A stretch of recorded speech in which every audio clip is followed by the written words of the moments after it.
पढ़िए मेरे साथ, अल्लाहुम्मा इन्नी अऊज़ु बिका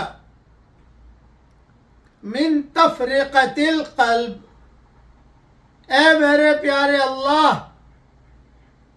दिल के बिखर जाने से, टूट जाने से तू मेरी हिफाजत फरमा।